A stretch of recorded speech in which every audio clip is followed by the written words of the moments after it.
ଜଙ୍ଗଲରେ ଏକ ଠେକୁଆ ଥିଲା। ସେ ବହୁତ ଫେମସ୍ ଥିଲା, କାହିଁକି ନା ସେ ସମସ୍ତ ସାଙ୍ଗରେ ବହୁତ ସାଙ୍ଗ ହେଉଥିଲା। ତା'ର ବହୁତ ଜୀବଜନ୍ତୁ ସବୁ ପ୍ରାଣୀମାନେ ତା'ର ସାଙ୍ଗ ଥିଲେ।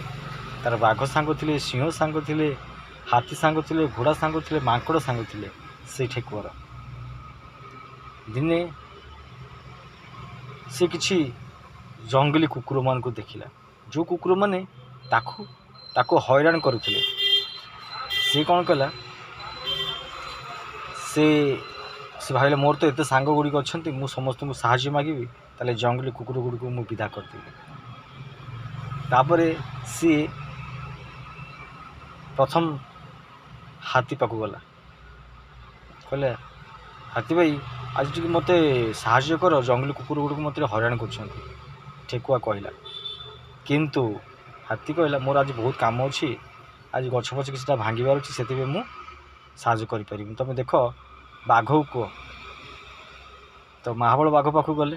ମହାବଳ ବାଘ କହିଲା ଆଜି କିଛି ମୋତେ ସାହାଯ୍ୟ କର, ମୋ ପଛରେ ଟିକେ ଜଙ୍ଗଲୀ କୁକୁର ଗୋଟେ ପଡ଼ିଯାଇଛନ୍ତି, ତାଙ୍କୁ ଟିକେ ଆମେ ଡରେଇବା, ତାହେଲେ ମୋତେ ସିଏ ଜଙ୍ଗଲ ବୁଲିଲା ମୋତେ ହଇରାଣ କରିବେନି।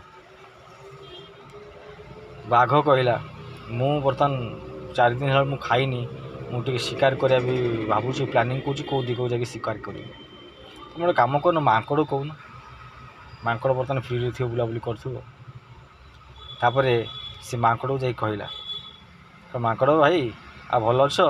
ଆଜି ଗୋଟେ କାମ କର, ଜଙ୍ଗଲୀ କୁକୁର ମୋ ପଛରେ ପଡ଼ିଯାଇଛନ୍ତି, ଆଉ ତାଙ୍କୁ ଟିକେ କ'ଣ ଗୋଟେ କରିବା ଆଉ।